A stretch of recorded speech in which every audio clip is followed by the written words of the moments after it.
3 araw na walang blessing. Grabe kayo. Lunes, Martes, Miyerkules, wala kayong blessing. Ako mayroon. Yung niluhod namin sa Panginoon at ayon sa balita ay di nag-appear. Lugi sila. Di ba? Ay, ang Panginoon natin ay mapagmahal. At ang ating pag-uusapan ngayong gabi po ay may connection doon sa pagpapaawit. May relasyon na tayo pala, hindi lang pala yung pagsisimba ang tinitingnan ng Panginoon. Akala kasi natin, kapag tayo nagwo-worship o nagsasamba sa Espiritu at tutuhunan, akala natin yung nakikinig lang tayo na upo. At gusto kong sana itong i-reserve para sa Sunday, kaya lang kailangan natin ito ngayon malaman. Ano po? Kasi nandito na po tayo sa chapter, anong chapter na pala tayo sa Psalms? Ano po? Parang yung mga tinuturoan ko sa Bible study, pag tinanong mo, ano yung lesson natin nakaraan? Wala na. Nilipad na kaagad eh. So, ito po ay, may bago na tayong chapter kasi natapos natin yung last chapter, chapter 32. So, ibig sabihin ngayon ay, siyempre 33. Sino nakaalala ng 30? Nung magsimula tayo sa chapter 30, ano ang nangyari kay David? Si Haring David. Ha? Wala na nakaalala? 33 pa lang tayo. Parang 3 chapter pa lang eh. Chapter 30, 31, 32, 33 ngayon, di ba? So, ibig sabihin, fresh pa yung isip natin diba, sa 30, 31, and 32. Sa chapter 30, kung maalala nyo, may ilang beses inulit-ulit doon si David sa kanya sulat. Sabi niya, you have, di ba? Yung I will, ay kung babalik rin natin, hindi tayo ang gumagawa, kundi ang Diyos. Sabi ng chapter 30, sabi ni David doon, pitang beses niya inulit, you have, thou hast. Lahat ng mayroon tayo, lahat ng pagkilos niya, siya, ang Diyos, ang kumikilos sa atin. Sinundan ng chapter 31, na kung saan si David doon ay kampanting-kampante. Bakit po? Dinidiin na siya ng kanyang mga kaaway sa chapter 31, pero sabi ni David, mahabag ka Panginoon, sa iyo lang ako nagtitiwala. Kaya mayroon siyang, yung tiwala sa Panginoon. Pagdating ng chapter 32, yan, malapit na tayo, di ba? 33 ang susunod. Ano yung naalala nyo last Wednesday? Kahit yung last portion. Wala na tayong naalala. Kaya yung ating salita ng Diyos pagka dumadaan, nagulong lang yung seed.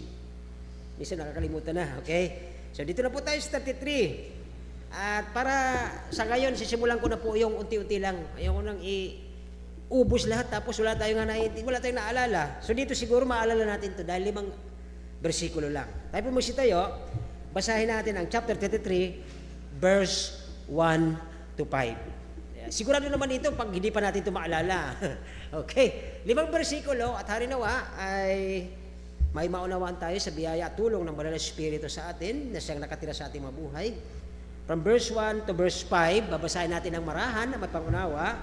Sabay-sabay po, Salmo, Kapitulo 33, talataang 1 hanggang 5. Okay? Verse 1, sabay-sabay po, rejoice in the Lord, O ye righteous, for praise is comely for the upright. Praise the Lord with harp, sing unto Him with a psaltery and the instrument of 10 string. Sing unto Him a new song, play skillfully with a loud noise.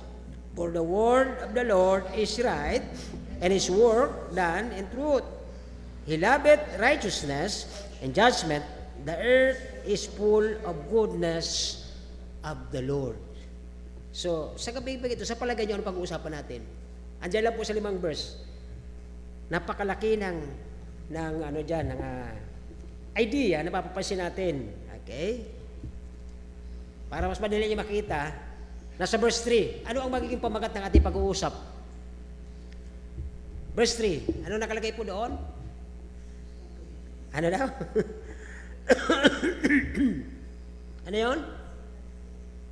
Umawit tayo ng bagong awit. Kaya ako po nasa high school. Siyempre, yun? Bagong awit, kagurangnan. Naalala ko ito. Bagong awit, kagurangnan. Ano po? A new song sa ating mga puso. At nandiyan lang po yan sa 5 verses na yan. Babalik-balik, ikot-ikot lang tayo yan. At harinawa, maintindihan natin paano ba talaga ang totoong pagsamba. Ito ba yung ang ganda ng pagka-deliver mo ng awitin mo sa choir, ang ganda ng solo mo, dahil umaawit ka eh. Yan po sabi ng verse 3. How about those nakaupo? Umaawit din ba sila? Nakikinig sila eh. So ito yung mga tanong na babato natin. Paano to? Kung ang sabi ng verse 3, sing unto him a new song. Paano kami nakaupo? Mabuti yung choir, pwede. Mabuti yung instrumentalist, pwede. Pwede yung string, kasi 12 string ito, o 10 string, pwede. Paano kami? Di ba?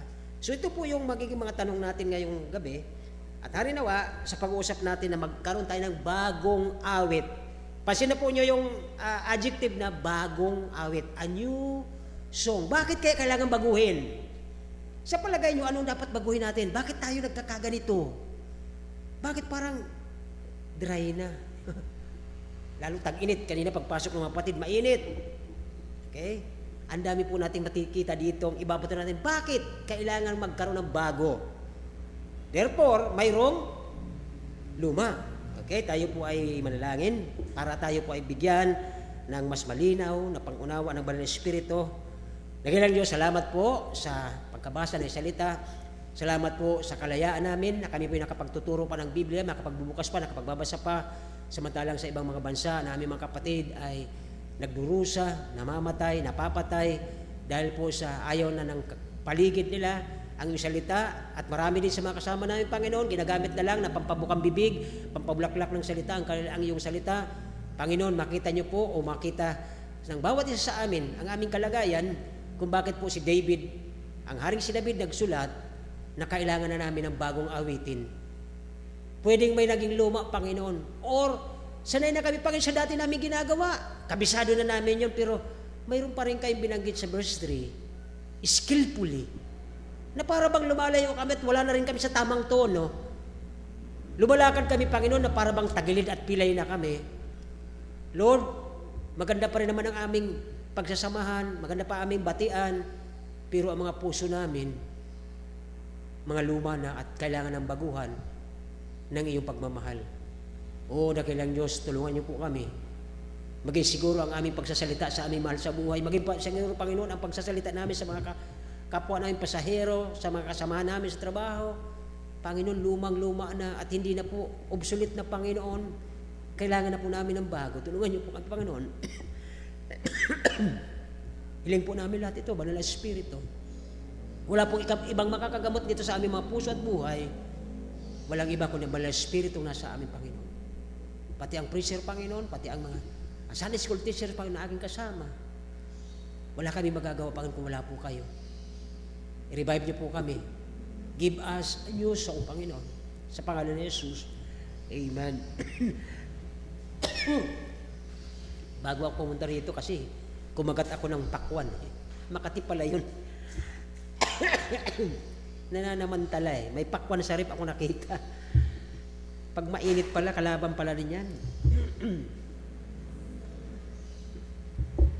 Okay, sa gabi pong ito, tama-tama, nag-expose si David doon sa mga awitin.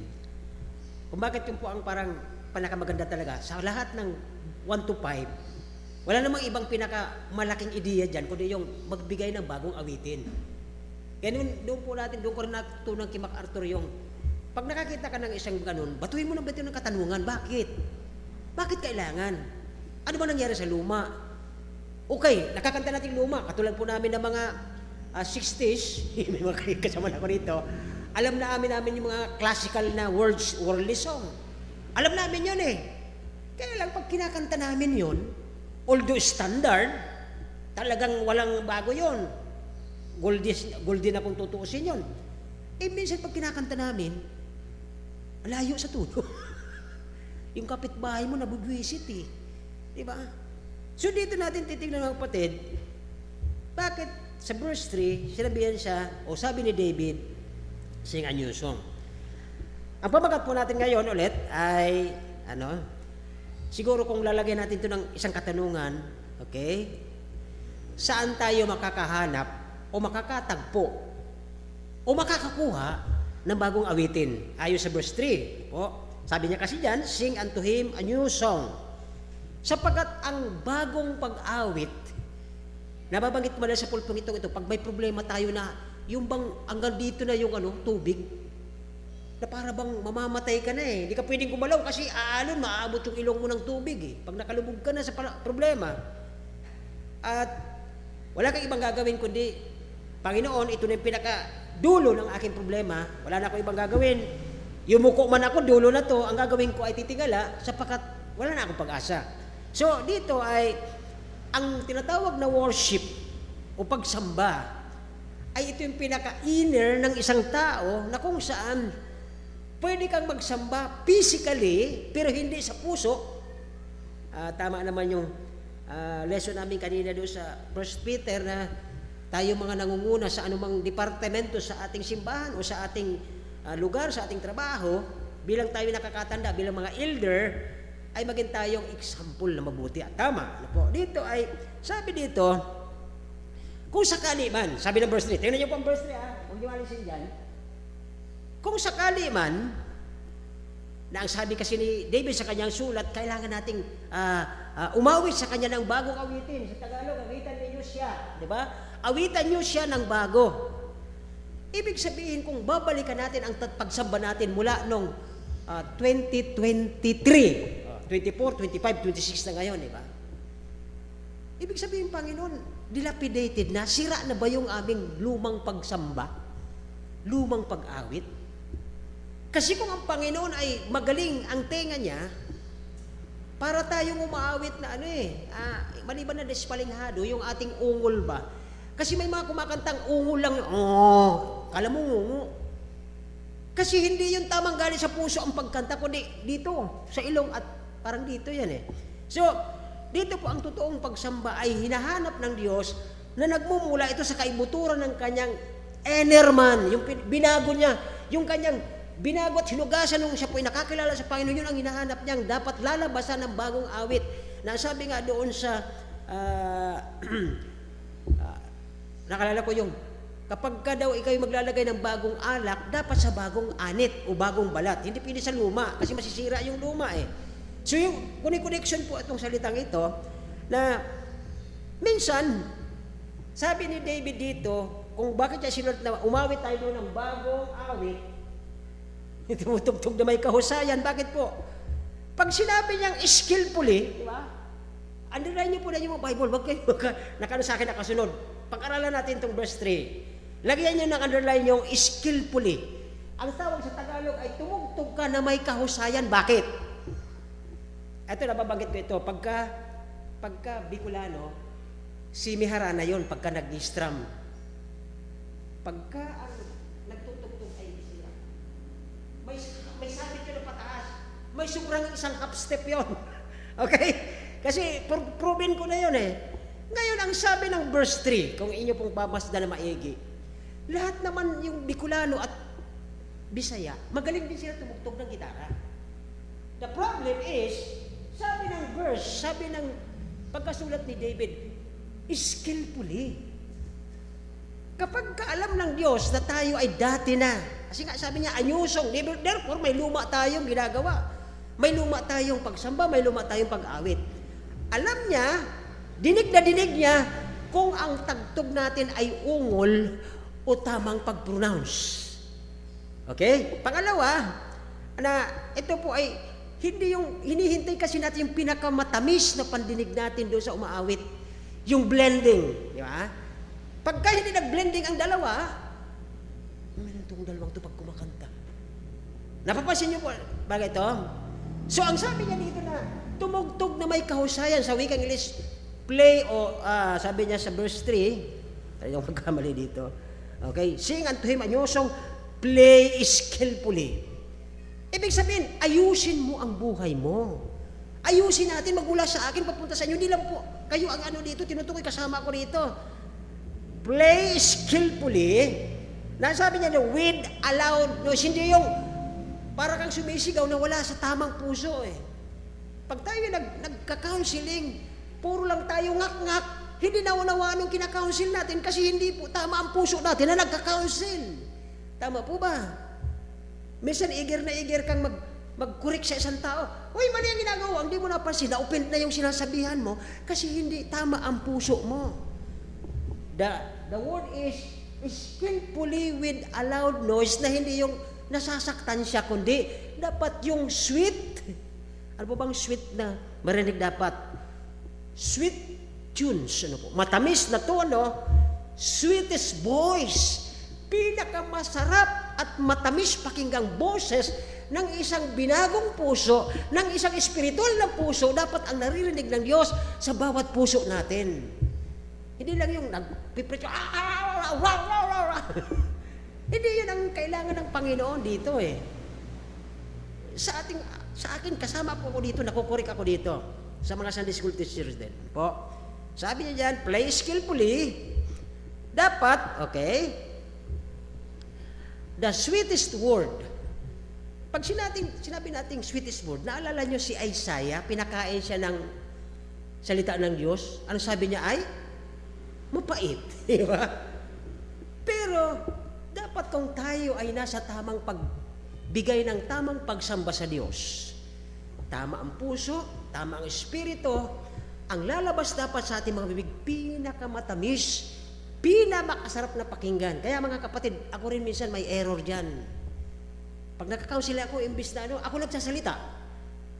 So, hindi nakakakuha ng magandang harmony yung kinakaunseling, ano po. Sabi dito, sa play skillfully, okay, na dapat ay hindi na masyadong pasigaw. Kaya pag nagduduwit magaw, kaya ang choir, napansin ninyo, hindi naman sobrang pasigaw, pero yung tamang boses na nanggagaling sa puso na may pagsamba, nagbi-blend sila lahat. Ano po? Sabi dito, a little loud, okay, let us offer God, o let us offer Him, okay, ito yung delikado. Kaya nga mga kapatid, like kung binabanggit sa pulpitong ito nung ako po ay nasa choir din, pag naramdaman ko mismo ang aking puso na hindi tama sa Panginoon, sabi nung director namin, nag-practice ka, ba't di ka umaakyat? Pasensya na po, kakanta ako na para akong pilay. Kakita kayo ng pilay pag naglalakad.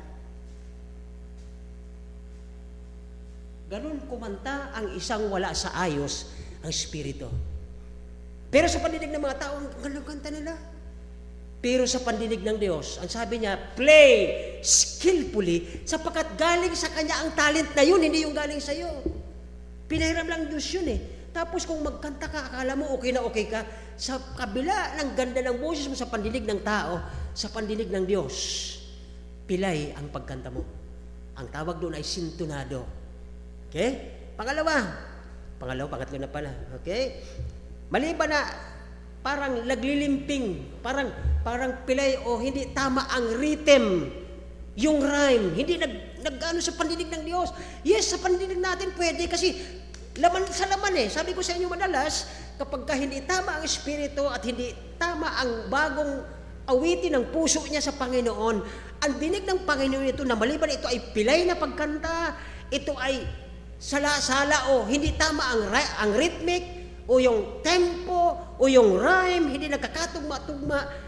Akala ng mga tao na mga hindi pag-aanong maayos ang spiritual nila, ay okay naman siya. Pero sa pandinig ng Diyos, ay ito'y malibay, ito'y pilay, wala sa tama, okay? At yung tono, mga kapatid, pagdating sa tono, iba ang pandinig ng Diyos sa tono ng puso natin. Hindi yan ang Panginoon nakikinig sa sound ng bibig. Bakit po? Sino ba gumawa ng bibig natin? Ang Panginoon. Alam niya yun eh. Kaya kung ano ang binigay sa iyong bibig, alam niya ang tono kung kanino yun. Naalala ko tuloy pagka, kaya nga minsan ay, hinihintay ko lang, yung mga nagpapasabi nilang may nakikita sila, paparamdam dito, papakinggan ko kung magsalita sila, talaga kung tamang kanila yun eh. Hindi kasi kahit anong gaya ng diablo, hindi niya makukuha ang original na tunog ng taong yun. Ang totoong nakakaalam lang nito, walang iba ang Diyos na naglalang nito eh. Sabi kay Moses, di ba? Sino naggawa ng bibig mo? So kilala ng Diyos kung kaninong tono ang magsasalita dyan. So abang tayo po ay nagsasamba sa Diyos, nakaupo man tayo dyan, at nag-praise man tayo habang sumasabay tayo sa kinakanta ng choir, tama ba ang rhythm? Ito ba ay hindi ungol, kundi tamang pronunciation? Ito ba ay tamang boses? Hindi sintonado? Ano po? Yan po ang mga binabanggit dito na play. Ano sabi dyan sa verse? Okay? Play skillfully with a loud noise. Hindi yung hindi man ganun ang music eh. Kaya tinuturuan baga sa ano yung tapos yung pronunciation ng vowels at saka consonant. Dapat nakikita yun sa pagkanta mo ng A, O, U. Ganun dapat pagka, hindi yung pare-pares lang mo kasi bibig mo. So, kung ganun nga ang turo sa ating mga tao, lalo na ang Panginoon, alam niya ito. Kaya dito po, ay saan tayo makakatagpo, saan tayo makakakuha ng bagong awitin para sa ating Panginoon. Ano nang nangyari sa luma? Kasi sabi ng panulat ni David, sing a new song. Ano pong nangyari sa dati? Yes, nakakanta natin. Okay? Tingnan niyo po, to the work, to the work. Nagagawa ba natin? Kaya mga kapatid, pagdating doon sa ano na yun, pagkanta natin yung maraming bagay eh. Nabibilaukan ako niyan eh. Hindi ko makanta. Kasi hindi naman talaga natin ginagawa. Tapos, kung makakanta tayo, very loud, to the work, to the work. Ay, hindi ka naman nag-out. Hindi ka naman nagsusulwining. Ultimong mga kamag-anak ka, hindi na binabible study. Okay? So dito po ay, with a loud voice, okay? Ang ibang tinignan kong mga, ano nito, mga dalubhasa sa Bible, sabi nila, ang tinutukoy ng David dito na loud noise ay shout of joy. Paano ka makakasigaw ng katuwaan? O, makinig kayo. Paano ka Lord, thank you. Ay, pambira yung problema mo. 5 patong. Makakasigaw ka ba ng joy? Oo. Sa palagay nyo. Hindi. Kasi yung puso natin ay naaapektuhan ng ating emotions. Okay? So dito po ay, you have a new song. Okay? Nung nakaraan, may mga composer tayo. Salamat, may mga tayong composer. Siguro sila nalang tanungin ko dahil nagko-compose sila ng awitin. Mayroon po ba kayong na-compose na awitin para sa Panginoon? Bago? Salamat kung mayroon. Ang tinutukoy dito ni David, wala pong iba, kundi yung ating puso na lagi madalas nagpapasalamat, nagpupuri, nagbibigay ng glory sa Diyos, bigyan natin siya ng refreshment. Bakit po? Sa palagay ko lang kung bakit sinulat ito ni David, sa palagay ko lang ang tinutukoy ni David dito, bakit sabi niya, okay, awitan niyo siya ng bagong awit, bakit po? Yung dati nating pag-awit mula noong 2024 na lang, 25, last year, okay pa rin ba ang puso natin sa Panginoon? Yung pa rin ba yung awitin natin? O baka mayroon na tayong, Lord, bakit ganun? Naging matapat naman ako, ba't ganito lang ngayon? Nagbabago na ang rhythm ng sinasabi mo sa Panginoon. Hindi natin, Lord, thank you. Kahit ako pagsaklo ba ng langit at lupa, ikaw pa rin. Pero ngayon, Lord, ba't ganun? Diba?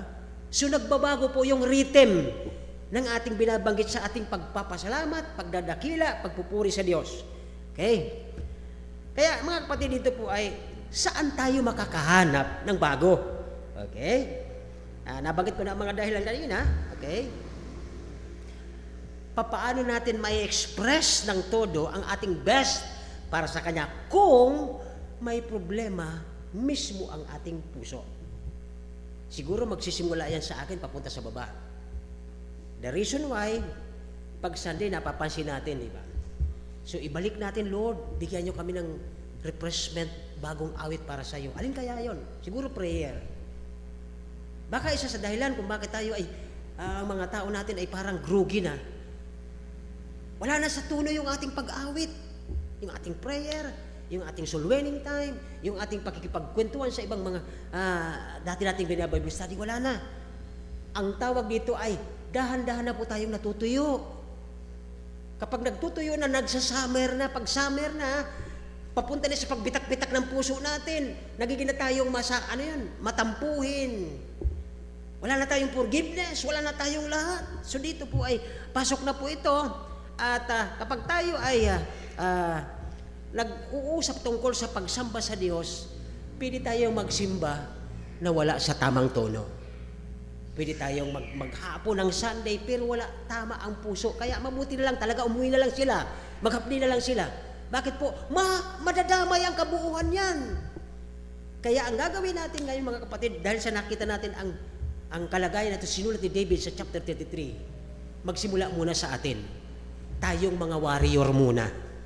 Bago natin isali yung mga staff.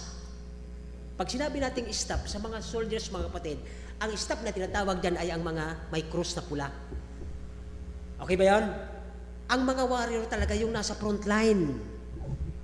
Ang mga may cross, walang hawak na baril yan. So therefore, ang una nating umpisan sa gabi ito, sa palagay ko nakita ko dito na sinulat ni David para sa atin. Okay? How we can express our best to sing a new song to the Lord. Magsimula sa atin. Huwag natin aasahan muna lahat na ating mga kapatid. Okay? Kasi kahit naman natin sila panatiling maghapon sila dito, kung wala talaga tama ang tono, hindi makikinig ng maayos ang Panginoon sa atin. Okay? Mainis pa, ano po? At dito po ay, kapag pinag-usapan ulit ang pagsamba sa Diyos, kasama po yung puso dyan na number 1 na siyang hindi po ang lips dito ang tinutukoy. Because the heart ay tinitingnan ng Panginoon. Okay? Ang ating pagsamba should be fresh, bago. Kaya ang sabi ni David dito, umawit kayo ng bago, hindi yung dati pa rin. Yung dati mo pa rin style. Backslidden ka, o nga, nakikinig ka nga dyan, pero wala, sa'yo pastor. Ikaw lang yung sabi kasi, ikaw yung pastor. Dati sa backslidden ha. Kaya mga kapatid dito po ay, sinulat, napakabuti ng Panginoon, ano po, at dumating tayo sa verse, o chapter 33, kailangan natin ngayon magmula sa gabing ito hanggang sa susunod nating mga pagsasamba na magkaroon tayo ng freshness, panibagong awit para sa Panginoon. Po, sapagkat minsan sa ating pagsasamba sa Panginoon, ano po, sabi ko nga sa inyo kanina, we sing the old song, katulad ng mga inawit natin yan. Pero yung iba, hindi masabayan. Bakit? Wala pa rin yung puso nila doon. Hindi pa sila na mga kapatid, sa gitara, di ba? May gitara tayo. 6 ang string yan. Tama ba? 6, di ba? Pag isa lang dyan, wala sa tono, kapatid. Sa dami natin, kahit punong-puno tayo, pag isa lang wala sa tono sa atin, matutuwa ba ang Diyos makinig? Hindi ba ako nag-sermon ngayon? Ina-explain ko po kung bakit ganito ang nangyayari sa bawat yung sa atin. Kaya mag-umpisa sa atin po mismo, tayo ang maghingi sa Panginoon na, Lord, i-refresh mo kami ulit that we can sing a new song for you. Yes, nakakanta natin yung luma, pero parang ano na. Sabi ko kanina, di ba sa introduction ko, standard na standard, wala sa tuno yung kumakanta. Okay? Pero ang kagandahan naman tong ating mga mahilig sa kumantang mga kapwa Pilipino, proud na proud sila. Lakas pa nila sumigaw. Kahit wala sa tono. Di ba? Ang hindi nila pansin at hindi nila alam, at tayo lang po nito nakakalam dahil sinabi po ng ating writer na si David, kahit anong pagsigaw natin, kahit anong physical na ginagawa natin, dahil ang puso natin wala sa tono sa Panginoon, kailangan natin ng bagong awitin, bagong pagsamba, refreshment para sa ating mga buhay. Okay? Sapagkat dito po si David, nawala ang skill niya rito. Bakit ko po mabanggit? May napansin kayo yan na string. Ilang string yan? 10, di ba? Ano po ang posisyon ni David nung nasa choir siya? Palagay nyo. Siya ay isang? Ano siya? Bata pa lang, marunong siya magtugtog nito eh. Doon ko yun, nung una ko na Sunday school na tinuro sa akin ng teacher ko na si David ay magaling tumugtog ng ano yun? Ano? Tama, ano po? Arpa. Yun ang kanyang paboritong tugtugin. Pero alam nyo, nagkaano na si David eh. Luma na yon, bata pa lang siya, alam niya na yun, pero alam nyo ba, nagkaroon siya ng problema dyan. Yung old way na pagtutugtog niya, may problema na rin siya. At nawala ang kanyang skill. Kaya nung sinulat niya ito, sabi niya, tumugtog na may kahusayan. Bakit po siya mismo kinakalawang na eh? Pag-aralan natin maigi, 3 taon nakaraan, maganda yung mga anniversary natin. Ganun pa rin ba ang buhay natin? Kahit ako napapansin ko rin, pag ako nagtuturo, kahit sa Bible study lang, Lord, nakakakain ba sila ng maayos? At sabi ko po sa inyo, lagi nyo pag-pray kami, mga teacher, mga preacher, sapagkat hindi na kami aralin ko to, hindi po pwedeng ipipilit namin sa inyo ang salita dahil may sarili po ang Banal na Espiritu na pagtatama ng rhythmic nito, ng rhyme nito, ng tune nito, i-tune niya sa kanyang will at hindi sa will ng preacher. Yun po ang kagandahan dito. Ano po? Tingnan niyo po ang verse 2. Okay? Kasi baka maubos oras din natin. 15 minutes na lang. 15 minutes na lang. Kaya matapos natin sa hindi. Verse 2. Sabi dito, praise the Lord. Okay? Praise the Lord with harp. Okay? Sing unto Him with the psaltery, with the instrument of 10 string. Okay? Pag sinabing psaltery, ano po? Yan po ay 10 string. Sing to Him, sa verse 3, a new song. Kung paano siya, binagit niya ito, siya rin mismo nagkaroon ng problema nung nagkasala na po siya. Kahit anong tugtog niya ng harp, wala na pong nakikinig ng maayos. Alam na ng mga tao, nagkasala siya kay Bathsheba. Wala na po yun eh. Lalo na ang Panginoon nung siya po'y nagkamali, kahit anong galing niya nung siya'y bata pa. Di ba? Wala na. Kaya dito po ang sabi niya, kailangan nating bago. Bagong pagsamba, bagong rhythm, kasi hindi tayo pwedeng kakanta na para tayong pilay. Hindi magandang tingnan, hindi magandang pakinggan, sabi ng Biblia. Okay? Saan, o kaya makakakuha tayo ng bagong awitin, okay? Dito sa 3 lugar. 3 lugar. Para tapusin ko lang ito mas mabilis. Una, dito tayo makakahanap. Nasa verse 4. Number 1 na pwede nating balikan at makakahanap tayo ng tamang pag-awit, tamang rhythm, tamang tune, tamang refreshment. Nandoon po sa verse 4. Ano po ang ating titingnan una? Verse 4, please. Okay? Ano daw? Saan tayo makakakuha ng bagong awitin sa Panginoon? Isa sa problema ng karamihan natin ngayon, bakit? Makikita natin every Sunday, the same old song, wala na pong kapangyarihan. You know what? Minsan nga ako, pag ako nagbabasa ng Bible, hindi ko na kayang tapusin ang 30 minutes. Aminado naman tayo lahat dyan eh. Tanungin ko po kayo, o huwag na tayo magturuan. Nakakabasa pa ba kayo at least 5 minutes? Hindi tayo makakakuha ng bagong awitin kung hindi ka na nagbabasa ng Bible! Wala na. Yun ang rason kung bakit ang daming simbahan every Sunday. Puno man yan ng tao. Ang gaganda ng kinakanta, ang gaganda ng mga piyesa ng choir. Amen! Kaso ang Panginoon sabi niya, ha? Ano? Wala na eh. Balik po tayo. Balikan natin ang dating ginagawa na, oo, alam na natin po yung old na style na yon. Pero ang kailangan natin ngayon, mga kapatid, balikan natin ang God's Word, makakakuha tayo ng new song na magkakaroon ang Diyos ng mangingiti siya. Uy! Ang galing ng anak ko. Okay po ba yun? May mga kapatid tayong inaatake ng kaaway. Kailangan nila lang mas marami pang tayong mga refreshment o bagong puso sa bagong awit sa Panginoon para matuwangan natin sila sa kanilang kabigatang tinadaanan. Okay? Kaya dito po ay makakakuha tayo. Balikan natin ang salita ng Diyos. Sabi ng verse 4, for the word of God is hindi yung mga, ako rin kasi may error ako din dyan eh. Bago ako sa magbasa ng Bible, kinukuha ko muna yung mga dalubhasang mga pastor, binabasa ko muna. Baliktad eh. Kaya pati ako rin damay din dito. Yes, yung mga dating style, na dating verse, ganun din, parang binabasa ko na lang. Wala na pong rhythm, wala nang tamang tune na para bang naiinganyo kang makinig. Hindi na ganun ang Panginoon. Bakit?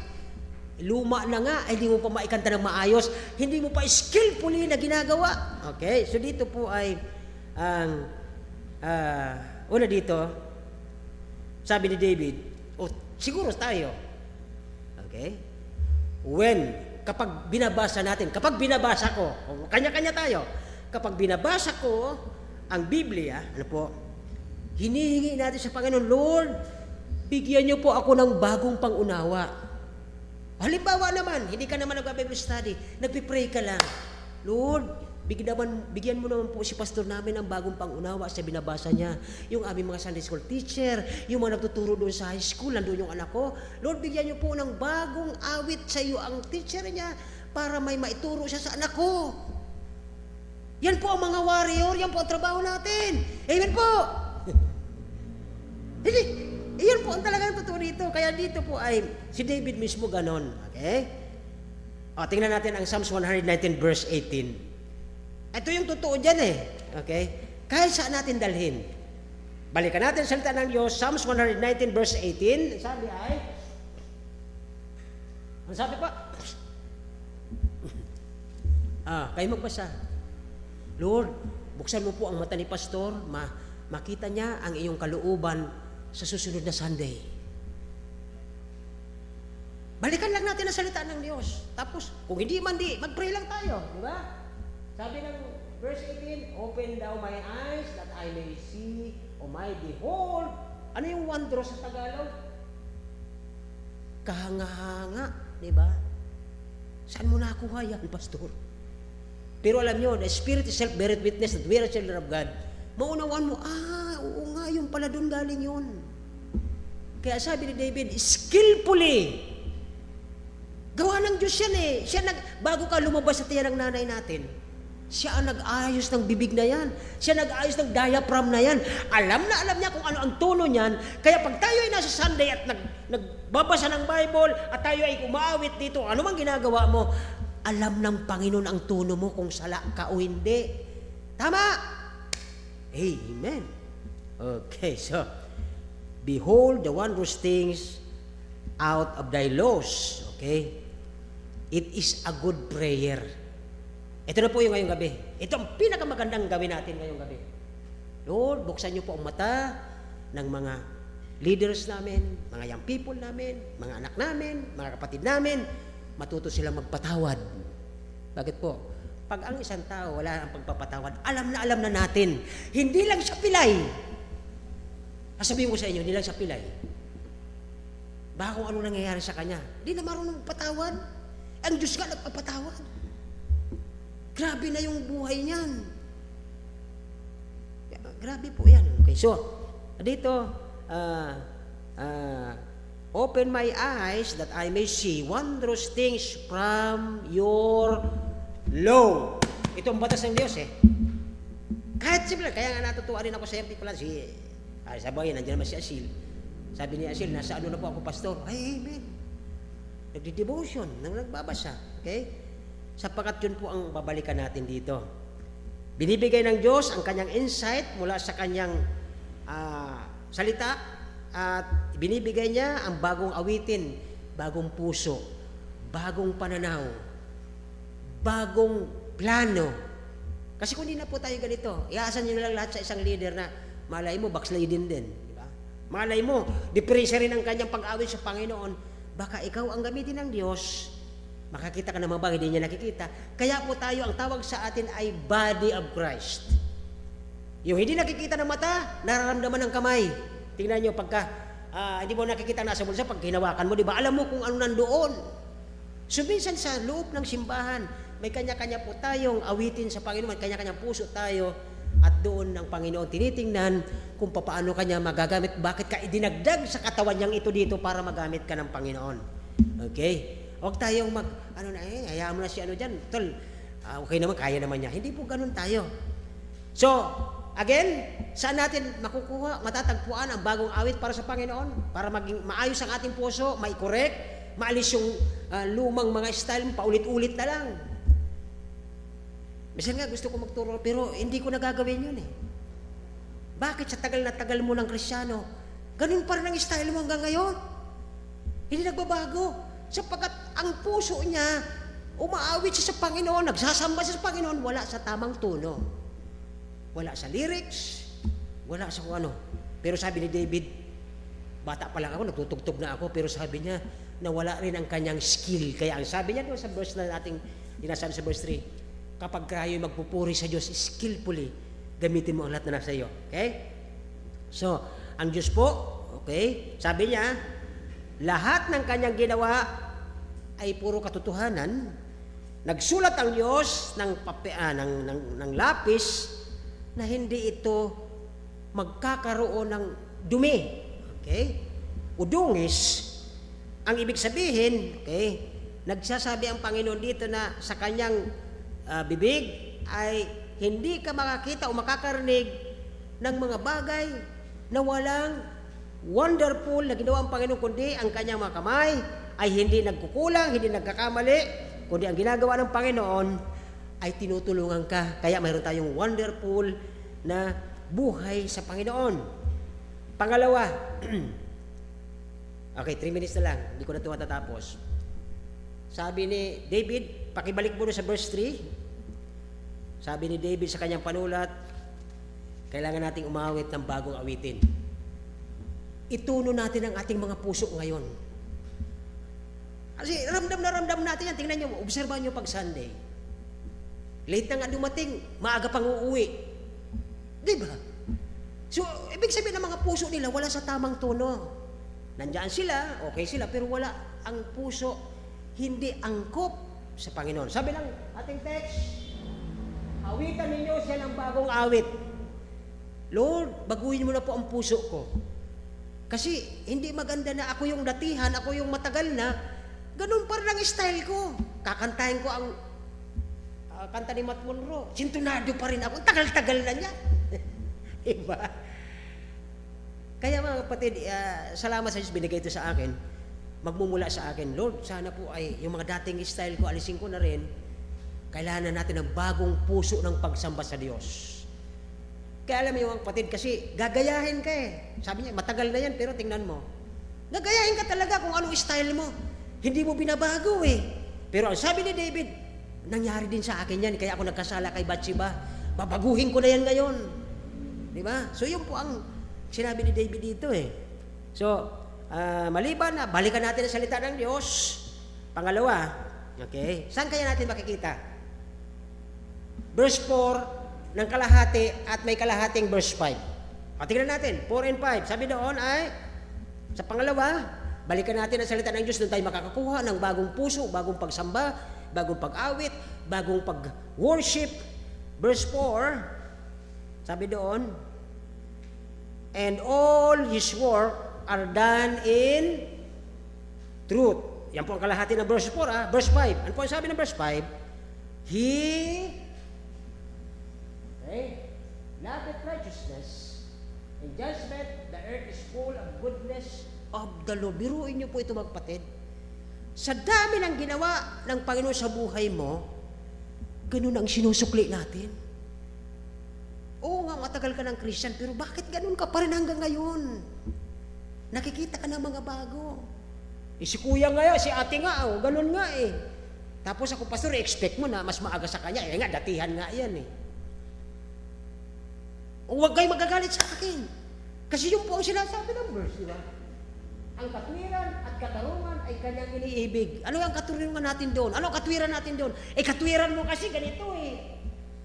Kasi pag sandi kasi pastor, ang daming istorbo eh. Dami kong katwiran ba yun? Hindi man. Di ba ako dito nagagalit? Kundi nakikita ko yung ginagawa ni David sa kanyang sarili. Nakita niya pala ito sa kanya. Hari na siya na may kontrol lang lahat. Aba, pinag-intirasan yung isa, na imbis yung kanyang katwiran ay ayusin niya yung kanyang sakupan, pinapatay niya pa yung isa nang dahil sa kanyang gusto. So dito po ay, sabi niyan, saan ulit tayo makakakuha ng bagong awitin, bagong puso, bagong pagsamba sa Diyos? Kahit kasi ubusin natin ang 50 years sa pagbabalik-balik ng simbahan, pero ganun at ganun pa rin ang ating puso, ang ating sistema, ang ating pag-awit, ang ating pagbigay ng ating buhay sa Panginoon, hindi po tayo aasenso dito. Saan natin makikita po? We can get a new song from, ano po na-observe nyo? Sa kalahati ng verse 4 at verse 5. Tingnan niyo po ito, yung word na, the earth is full of, ano po ang ginawa ng Panginoon sa kanya, sa lupang ito? Puro na lang kasalanan, puro na kaguluhan sa gobyerno, kaguluhan sa Senado. Ano ang ginawa ng Diyos? Kaguluhan? Anong ginawa ng Diyos, mga kapatid? Dito tayo magtatapos. Anong ginawa ng Diyos? Ha? Ano po? Iyan ang nakalagay eh. Yan ang sinulat ng writer. Pero alam nyo, pagdating ng linggo, yung pastor, sige na, Brad, ikaw naman ang preach. Pasalamat nga siya, buhay pa siya eh. Kung ginano siya ng Panginoon. Di po ba? Napapansin niyo po yung sulat ni David.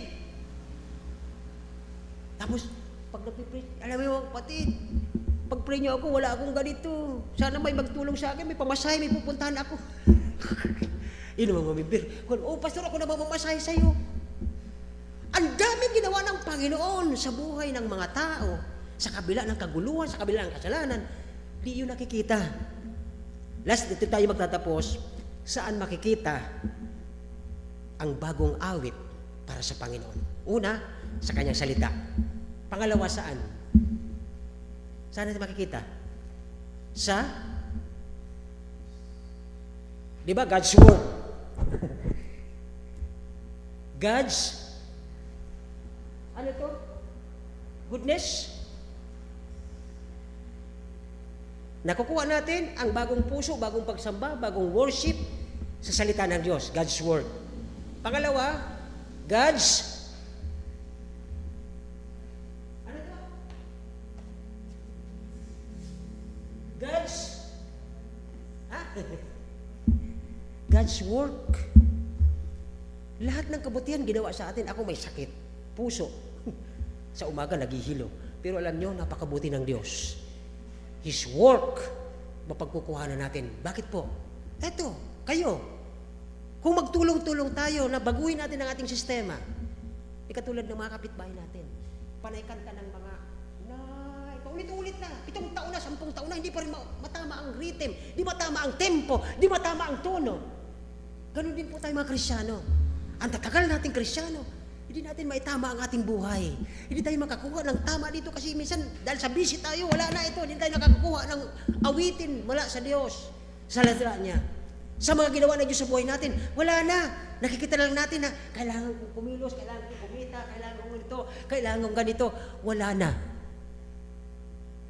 Doon po sa dalawa pa lang na ito, sukat na Lord, napakabuti niyo po sa amin.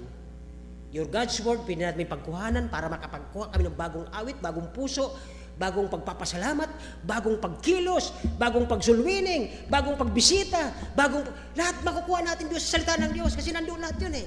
Pangalawa, sa kanyang mga trabaho, sa kanyang work ng Panginoon. Okay? Tayo po magsitayo, tayo magkuklose. Mas mahalaga ito na dahan-dahanin natin. Bakit po? Ang mga tao ngayon, iba na ang prinsipyo, lalo na yung mga Kristyano na matatagal na. Basta ako, mabait ako, mabuti ako, gumagawa ako lang para matama sa lugar namin, para makita lang patotoo ko. Ang Diyos kaya natutuwa sa ginagawa natin. Paulit-ulit yung ating kanta, sintonado pa. Paulit-ulit yung ating pag-worship sa Panginoon. Wala pa sa tono, pilay pa. Sana po solusyonan natin ngayong gabi. Kung bakit karamihan sa ating mga kapatid nawawala ng gana pag Sunday, sa atin nagsisimula ang pagkukulang. Kulang tayo sa prayer, wala tayong tamang pagsamba na sa Diyos. Pati yung magawa ng Panginoon, nakalimutan na natin. Simulan natin sa iilan. Tayo po ang kumilos, mag-pray tayo sa isa't isa, basahin natin ang salita niya at ang kanyang mga ginawa, ating Panginoon. Nagilang Diyos, salamat po sa kami ito, salamat po sa inyong paghayag. Lord, patawarin niyo po kami. Magmula po sa akin, Panginoon. Ako po ay simula na minsan sa pagbabasa ng salita, di ko na kaya ang 1 oras. Minsan madalas, konti na lang. Kaya hindi ako nakakapagbigay ng bagong puso, bagong awit, bagong pagsamba sa iyo. Patawarin niyo po kami ngayong gabi upang sa aming panalangin ngayong gabi iyo pong sagutin. Lalo na po yung aming mga kapatiran na may mga pinagdadaan ng mabigat na problema. Ang iyong mga ginawa, Panginoon, ay sukat lang na pasalamatan namin kayo sapagkat kayo nagbigay sa amin ng mga bagay na pwede pa kaming magbago.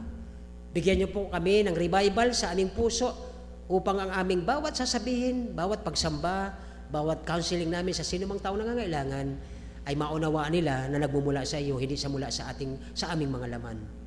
Salamat po, Panginoon, sa pagtuturo niyo ngayong gabi. Salamat po na ikaw nakilala. Wala kami magagawa kung wala po kayo. Salamat po sa pangalan ni Jesus. Amen.